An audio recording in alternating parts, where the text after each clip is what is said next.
नमस्कार, आप देख रहे हैं आपका अपना चैनल भिवानी हलचल और खबरों के संग में मैं हूं मनोज कुमार। आइए सबसे पहले डालते हैं एक नजर आज की हेडलाइंस पर और अब खबरें विस्तार से। जिले में 11 से 14 अप्रैल के बीच मनाया जाएगा टीकाकरण।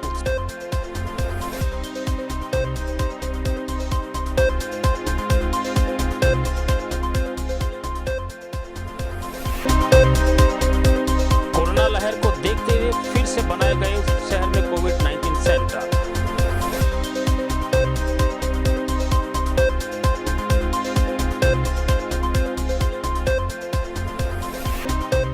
समाज कल्याण विभाग ने पेंशन संबंधी समस्या को लेकर लगाया खुला दरबार। सैकड़ों बुजुर्गों ने करवाए अपने कागजात की जांच।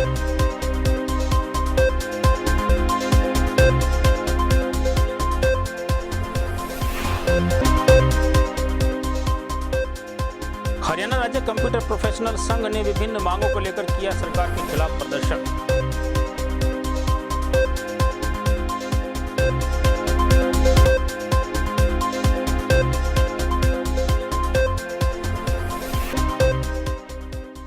राष्ट्रवादी जनलोक पार्टी सत्य के प्रदेशाध्यक्ष ने किया पत्रकारों को संबोधित।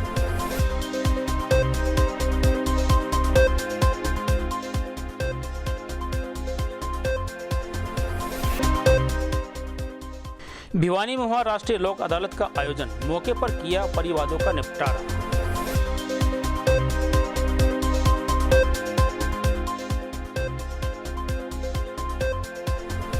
कोरोना संक्रमण दूसरे चरण में पहले चरण के मुकाबले काफी तेजी से फैल रहा है। ऐसे में सरकार द्वारा टीकाकरण अभियान को तेज करने की मुहिम चलाई गई है, जिसके तहत 11 से 14 अप्रैल के बीच टीकाकरण उत्सव मनाया जा रहा है। इस कार्यक्रम के तहत अधिक से अधिक लोगों का टीकाकरण किया जाएगा। कोरोना महामारी के बढ़ते मामलों को रोकने के लिए स्वास्थ्य विभाग द्वारा 11 अप्रैल से 14 अप्रैल के बीच टीकाकरण अभियान चलाया जाएगा। इस दौरान स्वास्थ्य विभाग कर्मचारियों द्वारा ब्रॉड लेवल पर कोरोना की वैक्सीन लगाई जाएगी। इस बारे में सीएमओ डॉक्टर सपना गहलोत ने बताया कि हरियाणा सरकार ने सार्वजनिक व निजी संस्थानों में काम करने वाले कर्मचारियों को कोविड-19 वैक्सीन लगाने की अनुमति प्रदान कर दी है, जहां पर विभाग द्वारा विशेष टीकाकरण अभियान चलाया जाएगा। पूरे हरियाणा में हम 11 तारीख से 14 तारीख तक वैक्सीनेशन महोत्सव मनाने जा रहे हैं, जिसमें कि हमें स्टेट से अलग अलग दिन के अलग अलग टारगेट्स असाइन कर दिए गए हैं। 11 तारीख को हमारे को 8,000 डोजेज़ लगानी है, 12 और 13 तारीख को 10-10 हज़ार लगानी है और 14 तारीख को हमें 7,000 डोजेज़ का जो टारगेट है वो निर्धारित किया गया है। और हमने अपनी टीम्स जो पूरी हैं तैयार कर ली हैं और हमें पूरी उम्मीद है कि हम ये टारगेट्स बहुत आसानी से पूरा कर सकते हैं। और इसके साथ ही मैं अपील भी करती हूँ भिवानी के शहरवासियों से कि जो भी 45 एंड अबव एज ग्रुप में हैं वो प्लीज़ आगे आएँ और वैक्सीनेशन ज़रूर करवाएं। वैक्सीन जो है वो बिल्कुल सेफ़ है और जिस तरह से हम देख रहे हैं कि कोविड-19 के केसेस बढ़ते जा रहे हैं, बहुत ही स्पीड से बढ़ रहे हैं और इसका जो डबलिंग रेट है पहले 3 डिजिट्स में था वो अब कम होकर 6.2 डेज़ तक हो गया है। तो इस स्पीड से अगर केसेस आते रहे तो बहुत मुश्किलों का सामना करना पड़ सकता है। जैसे कि हम सब देख चुके हैं कि लास्ट ईयर जो लॉकडाउन हुआ था वैसी वाली सिचुएशन अगर आ जाती है तो इससे काफ़ी मुश्किलें सामने आ सकती हैं। तो ये जो हम 4 दिन का वैक्सीनेशन महोत्सव मनाने जा रहे हैं, इसमें सभी बढ़ चढ़कर आगे आएँ और वैक्सीन लगवाएँ। बुजुर्ग पेंशन, विधवा पेंशन इत्यादि में आने वाली समस्याओं को लेकर बुधवार को स्थानीय पंचायत भवन में खुला दरबार लगाया गया। समाज कल्याण विभाग द्वारा लगाए गए इस खुले दरबार में अनेक लाभार्थियों ने अपने कागजात की जांच करवाई और पेंशन के दौरान आने वाली समस्याओं से विभागीय अधिकारियों को अवगत भी करवाया। स्थानीय पंचायत भवन में समाज कल्याण विभाग द्वारा बुजुर्ग पेंशन, बेसहारा पेंशन, विधवा पेंशन में आने वाली समस्याओं के लिए खुला दरबार लगाया गया।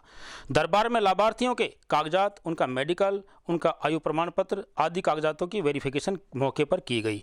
वहीं जिला समाज कल्याण अधिकारी अनिल भारद्वाज ने बताया कि समाज कल्याण विभाग द्वारा बनाई जाने वाली कई प्रकार की पेंशन में लाभार्थियों को किस प्रकार की समस्याएं आती हैं, उनका मौके पर निपटारा किया गया। उनके आयु प्रमाण पत्र के बारे में लाभार्थियों को जागरूक किया गया और उनको मेडिकल भी करवाया गया। साथ ही उन्हें ज़्यादा से ज़्यादा फायदा हो सके। ये वृद्धावस्था पेंशन के वो लोग हैं जिनके पास उम्र का ठोस सबूत नहीं है, तो इसलिए उपायुक्त महोदय के निर्देशानुसार ऐसे लोगों को जो है कैंप के माध्यम से जो है निपटान किया जाना। तो ये कब तक चलेगा सर? बस ये आज का एक दिन का।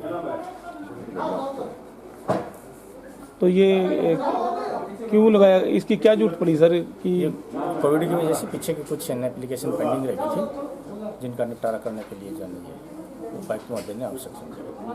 198 लोगों को बुलाया गया है, जिनकी आयु की तस्दीक 2 मेडिकल अफसरों द्वारा की जाएगी। भिवानी में शनिवार को न्यायालय परिसर में राष्ट्रीय लोक अदालत का आयोजन किया गया। भिवानी के दंडाधिकारी हिमांशु सिंह ने राष्ट्रीय लोक अदालत का निरीक्षण किया और यहां मौके पर ही आए अनेक परिवादों का निपटारा भी किया। यहां आपसी भाईचारा और समझौते से परिवादों का निपटारा किया जाता है। हरियाणा विधिक सेवाएं प्राधिकरण के मार्गदर्शन में शनिवार को न्यायालय परिसर में राष्ट्रीय लोक अदालत का आयोजन किया गया। इस अवसर पर नवनियुक्त मुख्य दंडाधिकारी हिमांशु सिंह ने लोक अदालत का निरीक्षण किया। भिवानी जिले में लोक अदालत आयोजित करने के लिए 7 बेंचेज का गठन किया गया, जिनमें से 4 बेंच भिवानी में व तोशाम, सिवानी व लोहारू में एक बेंच लगाकर मौके पर केसेस का निपटारा किया गया। राष्ट्रीय लोक अदालत के दौरान चेक बाउंस मामले, वैवाहिक परिवाद मामले व छोटे व आपराधिक मामलों को मौके पर ही निपटाया गया और आपसी समझौते के आधार पर निपटारा करते हुए भाईचारा को बढ़ाने का संदेश दिया गया। के निमित्त हरियाणा विधिक सेवा प्राधिकरण के मार्गदर्शन में संपूर्ण हरियाणा एवं भारतवर्ष में लोक अदालत का आयोजन किया जा रहा है। जिला भिवानी में हमने 7 बेंचेस का गठन किया हुआ है, जिनमें 4 बेंचेस भिवानी में, एक सब डिवीजन तोशाम में, एक सब डिवीजन सिवानी व एक सब डिवीजन लोहारू में है। इस लोक अदालत में प्री लिटिगेशन एवं पेंडिंग मुकदमों का समाधान आपसी भाईचारे और राजीनामे से किया जा रहा है, जिनमें मुख्यतः छोटे किस्म के क्रिमिनल अपराध, चेक बाउंस के केसेस, वैवाहिक विवाद, खर्चे संबंधित केसेस, बिजली पानी बिल से संबंधित वादों का समझौते से निस्तार किया जा रहा है। लोगों में काफ़ी उत्साह है। मैं लोगों से प्रार्थना करता हूँ कि ज़्यादा से ज़्यादा अपने केसेस का लोक अदालत के माध्यम से समाधान कराएं, तो आपसी भाईचारे को बढ़ाएं। धन्यवाद। हरियाणा राज्य कंप्यूटर प्रोफेशनल संघ भिवानी की एक बैठक का आयोजन चौधरी सुरेंद्र सिंह मेमोरियल पार्क में किया गया। इस बैठक की अध्यक्षता जिला अध्यक्ष अनिल कुमार द्वारा की गई। वहीं राज्य के महामंत्री हवा सिंह तंवर और जिला सचिव सुशील कुमार बिश्नोई के अलावा संघ के अनेक पदाधिकारी भी उपस्थित रहे। अपनी मांगों को लेकर उन्होंने सरकार के प्रति अपना रोष प्रकट किया। शनिवार को हरियाणा कंप्यूटर प्रोफेशनल संघ ने चौधरी सुरेंद्र सिंह पार्क में एक बैठक का आयोजन किया। इस अवसर पर अध्यक्षता करते हुए संघ के जिला अध्यक्ष अनिल कुमार व उपाध्यक्ष मदन कौशिक ने बताया कि जिला प्रशासन द्वारा पहले से नियुक्त किए गए कंप्यूटर ऑपरेटर्स का टेस्ट रखना ठीक नहीं है। इस अवसर पर एकत्रित विभिन्न ब्लॉक्स के कंप्यूटर ऑपरेटर्स ने सरकार के इस फैसले का विरोध किया। वहीं उन्होंने बताया कि सरकार द्वारा बढ़ाया गया वेतनमान आज तक लागू नहीं किया गया है। वहीं उन्होंने सरकार के तुरंत प्रभाव से इसे लागू करने की मांग की। वहीं उन्होंने इस विषय को लेकर सरकार के खिलाफ जमकर नारेबाजी भी की। मैं सुशील कुमार, जिला महामंत्री।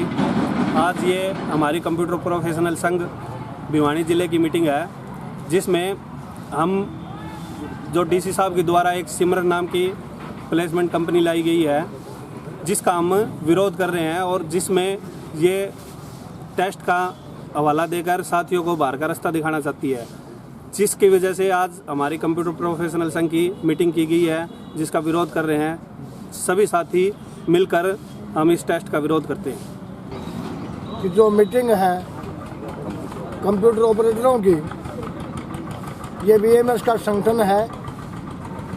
सरकार या प्रशासन इनके द्वारा सिमरन नाम की कोई कंपनी ये लेकर के आए और कर्मचारियों के ऊपर दबाव बनाया गया कि आपने टेस्ट देना होगा।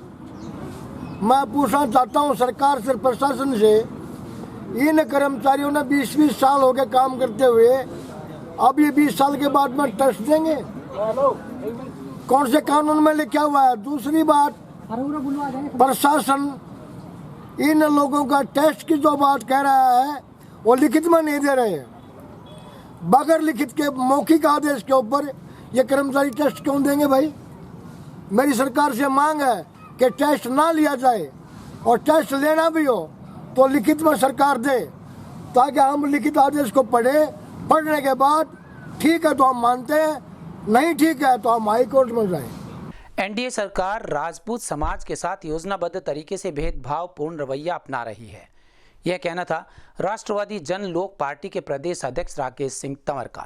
स्थानीय राजपूत धर्मशाला में पत्रकारों से बातचीत करते हुए उन्होंने कहा कि यमुनानगर में कुछ लोगों द्वारा क्षत्रिय सम्राट मिहिर राज प्रतिहार को क्षत्रिय न बताकर समाज के साथ अन्याय किया गया है।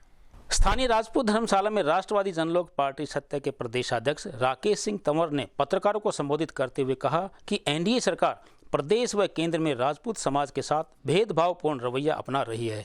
वहीं उन्होंने यमुनानगर में कुछ लोगों द्वारा मूर्ति स्थापना पर की गई टिप्पणी का भी विरोध व्यक्त किया। वहीं उन्होंने बिहार के मधुबनी में समाज के 5 लोगों की निर्मम हत्या की निंदा की। इस अवसर पर उपस्थित कार्यकर्ताओं को संबोधित करते हुए उन्होंने सरकार से हत्या में शामिल अपराधियों को कड़ी से कड़ी सजा देने की मांग की। तिगनाला में महाराजा अनंतपाल जी महाराज के स्मृति समारोह में एक बहुत बड़ा कार्यक्रम किया जा रहा है, उसके लिए जा रहे हैं। और हमारे कार्यकर्ताओं, हमारे जिला अध्यक्ष तेजपाल सिंह जी, प्रदेश सचिव सुरेंद्र सिंह जी, सुरेंद्र सिंह जी, हमारे महेंद्र जिला के अध्यक्ष युवा मोर्चा के यादव राहुल और समस्त कार्यकर्ता हमारे साथ हैं। उन सब की तरफ से आप सबको नमस्कार, अभिनंदन। दिन प्रतिदिन हो रही अन्याय के विषय में चर्चा के लिए आप सब लोगों को बुलाया गया। जैसे कि आपने देखा पिछले 12-13 रोज पर बिहार मधुबनी में 5 भाइयों की किस तरह निर्मम हत्या की गई। और एक सबसे बड़ी गर्व की बात, उसमें एक फौजी, ऑन ड्यूटी फौजी था, जो सीमा पर से छुट्टी लेके होली मनाने के लिए घर पे आया हुआ था। और उस फौजी भाई को भी, सैनिक को दुष्टों ने निर्मम हत्या की। 16 गोलियां दागने के बाद भी उसको गला रेता यहाँ से, ये गुप्ती होती है ना, गुप्ती से उसके पेट के अंग निकाल दिए, गला रेते यहाँ मार दिए, जबकि 16 गोली पहले मार चुके थे। 16 गोली मारने के बाद भी उनकी अग्नि नहीं शांत हुई, तो उसके गुप्तियों से। और इस तरह का तो हमारे फौजी भाइयों के साथ पाकिस्तानी भी नहीं करते, जिस तरह का उन लोगों ने किया। और सरकार ने उनको पनाह दी हुई है। भारतीय जनता पार्टी का एक एमएलसी और एक एमएलए उस षड्यंत्र में शामिल है। तो सरकार से हम मांग करते हैं कि जल्द से जल्द सरकार इस मामले की सीबीआई जांच करवाए और एमएलसी और एमएलए को 302 के 120 बी के अंदर उनके ऊपर मुकदमा दर्ज करे। भिवानी से बापोड़ा जाने वाले मार्ग पर पिछले कई महीनों से सड़क निर्माण का कार्य चल रहा है, लेकिन कुछ दिनों से यह कार्य अधर में लटका हुआ है। गौरतलब है कि यहाँ 20 हरे पेड़ बीच में आने के कारण B&R और वन विभाग आमने सामने आ गए हैं और सड़क निर्माण अटक गया है। आपको बता दें कि तोशाम रोड स्थित ओवरब्रिज से लेकर बापोड़ा मोड़ तक बनने वाले 4 लेन मार्ग अधर में लटक गया है। इस बारे में B&R विभाग के एक्सीएन कृष्ण कुमार ने बताया कि रोड का टेंडर जारी किया जा चुका है, शीघ्र ही रोड का निर्माण कार्य शुरू हो जाएगा। लेकिन दूसरी ओर वन विभाग के B&R विभाग को सड़क पर आने वाले 20 हरे पेड़ों की कटाई की एवज में 95 लाख रुपए देने की बात कही है। साथ ही वन विभाग अधिकारी वीके सिंह ने बताया कि सरकार की कमेटी के नियमानुसार ही पेड़ों की कटाई के लिए यह राशि तय की गई है। विकास का टेंडर हमने इन्वाइट कर दिया, टेंडर ओपन करके हेड ऑफिस भेज दिया गया है और टेंडर अलॉटमेंट में है, जल्द ही टेंडर अलॉट हो जाएगा। नेक्स्ट वीक में टेंडर अलॉट हो जाएगा। सर जैसे उसमें वन विभाग से मंजूरी में समस्या आ रही होगा, तो कब तक उसका निस्तारण हो जाएगा? नहीं, समस्या नहीं है वन विभाग से मंजूरी में। वन विभाग से मंजूरी फर्स्ट स्टेज की मिल चुकी है। फर्स्ट स्टेज की मंजूरी मिलने के बाद उसमें उन्होंने 95 लाख का 95 लाख का बिल दिया था और बिल हमने सरकार को भेजा था और इस महीने उसके अमाउंट आ जाएगी और हम उसको फॉरेस्ट को डिपॉजिट करा देंगे। उसके बाद सेकंड स्टेज का अप्रूवल आ जाएगी और कोई दिक्कत नहीं है काम स्टार्ट करने में। सर कब तक इसका निर्माण कार्य शुरू हो जाएगा? हम 1 से 1.5 महीने में उम्मीद करते हैं निर्माण कार्य शुरू हो जाएगा। तो कैसा स्ट्रक्चर रहेगा, ये किस प्रकार का बनाया जाएगा? ये जो रहेगा ये 4 लेनिंग रोड रहेगा, बीच में डिवाइडर रहेगा, 5 फुट का डिवाइडर होगा और 7-7 मीटर के दोनों साइड में रोड बनेंगे। उसके बाद जो एरिया बचेगा उसमें पेवर ब्लॉक लगाए जाएंगे और बाद में एंड में जाके हम उसमें फुटपाथ बनाएंगे पेडेस्ट्रियन मूवमेंट के लिए। कोरोना के बढ़ने के साथ साथ हमें भी और अधिक सचेत रहकर इसका मुकाबला करना होगा, यह कहना था नोडल अधिकारी डॉक्टर राजेश का। उन्होंने बताया कि कोरोना की बढ़ती हुई लहर को देखते हुए 2 कोविड-19 सेंटर्स बनाए गए हैं, जिनमें ITI भिवानी और ITI तोशाम शामिल है। वहीं सामान्य अस्पताल में भी अब 11 वेंटिलेटर्स उपलब्ध हैं। कोरोना के बढ़ते केसेस को देखते हुए सामान्य अस्पताल में वेंटिलेटर सुविधा उपलब्ध करवाने और शहर में दोबारा से 2 कोविड-19 सेंटर बनाए जाने की बात कही गई है। दोबारा से आइसोलेशन वार्ड भी बनाए गए हैं। ITI तोशाम और ITI भिवानी में कोविड-19 सेंटर बनाया गया है। स्टाफ की कमी को देखते हुए स्टाफ सदस्यों की ड्यूटी लगाई जाएगी। वहीं नोडल अधिकारी डॉक्टर राजेश कुमार ने बताया कि स्वास्थ्य विभाग से भी नए वेंटिलेटर उपकरण आए हैं। सामान्य अस्पताल में फिलहाल 11 वेंटिलेटर मौजूद हैं। वहीं डॉक्टर राजेश कुमार ने कहा कि लोगों को कोरोना से बचाव करने के लिए मास्क का प्रयोग करना चाहिए, हाथों को सैनिटाइज करना चाहिए और गर्म पानी का समय समय पर प्रयोग करना चाहिए। सामान्य अस्पताल में कोविड-19 को देखते हुए कुछ आइसोलेशन वार्ड और वेंटिलेटर में 24 घंटे चिकित्सकों की ड्यूटी तैनात की गई है। सही बात है। हम भिवानी के लोगों को यही आश्वस्त करना चाहते हैं कि हमारे पास व्यवस्थाएँ पूरी तरह से दुरुस्त हैं। हमने आइसोलेशन वार्ड्स और आइसोलेशन जिनके घर में होम आइसोलेशन की फैसिलिटीज़ नहीं है उनके लिए अलग से CCC कोविड केयर सेंटर चालू कर दिए, एक्टिवेट करवा दिए गए ITI तोशाम और ITI भिवानी को। और रही बात ICU की, हमारे पास 11 वेंटिलेटर्स हैं और सिविल सर्जन मैडम ने PMO को भी डायरेक्शंस दी गई हैं कि सभी वेंटिलेटर्स को चालू हालत में रखें। बिल्कुल। और जहां स्टाफ की शॉर्टेज आती है तो IMA से कोऑर्डिनेट करके स्टाफ को ले लिया जाए। जैसा कि हम लोगों से बार बार यही अपील कर रहे हैं और हमारे माननीय प्रधानमंत्री जी ने भी मैसेज यही दिया कि उन्होंने खुद वैक्सीनेट करा के लोगों को मैसेज यही दिया कि ये बिल्कुल सेफ़ वैक्सीन है, टेस्टेड वैक्सीन है और कोरोना से लड़ाई में एक कारगर हथियार हमारे पास उपलब्ध है। इसको तुरंत से तुरंत वैक्सीन लगवाएं। जितने लोगों को मैक्सिमम वैक्सीनेशन होएगा तो उसी हिसाब से फिर हमारी हर्ड इम्यूनिटी की तरफ इंडिया बढ़ेगा और हम कोरोना से जल्दी ही निजात पा लेंगे। सर, क्या कारण मानते हो? बिल्कुल, हम लोगों से यही अपील करेंगे कि जो कोरोना की अभी सेकंड वेव स्टार्ट हुई है इसमें बिल्कुल भी लापरवाही ना बरतें। ये लापरवाही का ये नतीजा है कि दोबारा केसेस बढ़ने शुरू हो रखे हैं। इसमें सोशल डिस्टेंसिंग का पालन करें, बिना वजह मार्केट्स भीड़ भाड़ वाले इलाकों में ना जाए, मास्क लगाएं, हाथों को सैनिटाइज कराएं और जो 45 एंड अबव हैं सभी वैक्सीनेशन जरूर लगवाएं। सर, अगर एक्टिव केस तो हमारे अभी पिछले एक हफ्ते की देखा जाए तो daily average 20 to 25 cases report हो रहे थे, बल्कि आज तो 45 केसेस रिपोर्ट हुए हैं। डेली सर्च ऊपर की तरफ जा रहा है। ये बहुत ही लोगों को तुरंत से तुरंत सावधानियां बरतने के लिए कदम उठाने चाहिए। पहली से 8वीं तक की कक्षाएं बंद नहीं करने का फैसला बैठक में लिया गया है और इस बारे में 12 अप्रैल को भाजपा के प्रदेश अध्यक्ष ओम प्रकाश धनखड़ से भी मिलेंगे। यह कहना था प्राइवेट स्कूल एसोसिएशन के प्रदेश अध्यक्ष राम अवतार शर्मा का। गौरतलब है कि सरकार द्वारा 30 अप्रैल तक पहली से 8वीं तक के स्कूल्स बंद करने की घोषणा के बाद प्राइवेट संचालकों की एक बैठक का निर्णय लिया गया।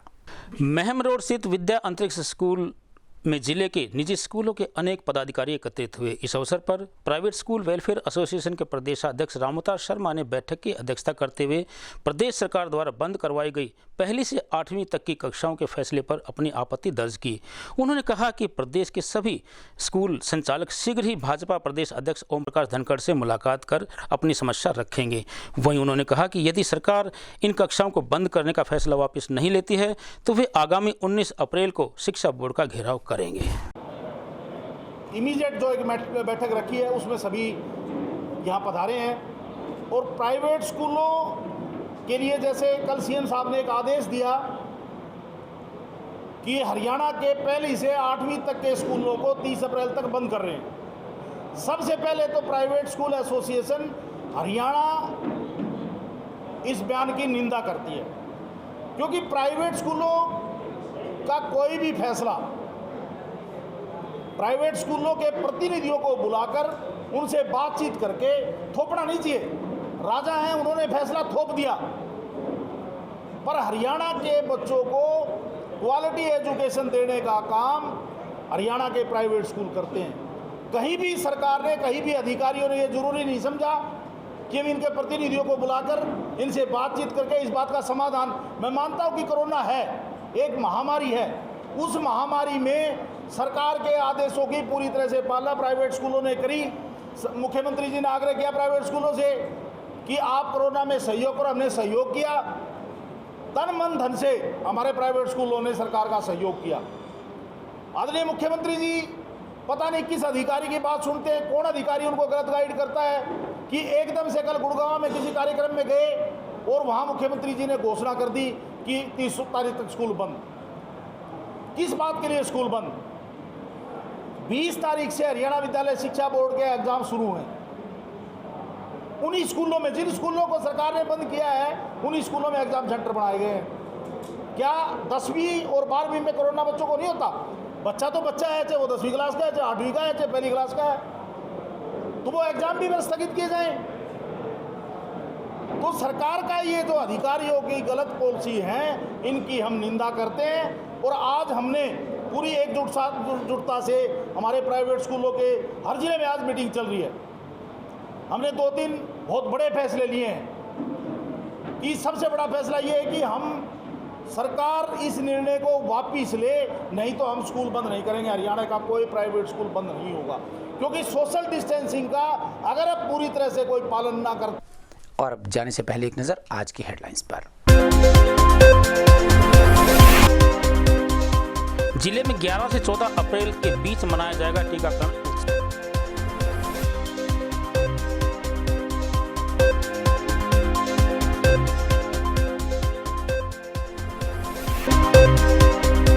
कोरोना लहर को देखते हुए फिर से बनाए गए शहर में कोविड-19 सेंटर।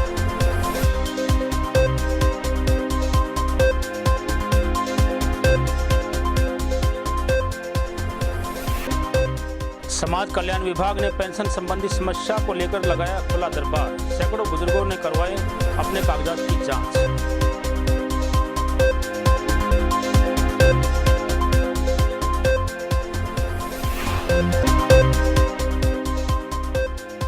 हरियाणा राज्य कंप्यूटर प्रोफेशनल संघ ने विभिन्न मांगों को लेकर किया सरकार के खिलाफ प्रदर्शन।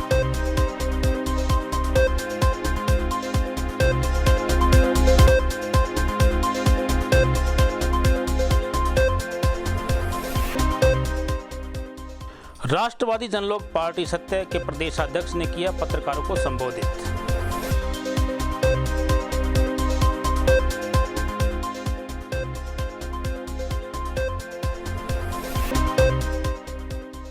भिवानी में हुआ राष्ट्रीय लोक अदालत का आयोजन, मौके पर किया परिवादों का निपटारा।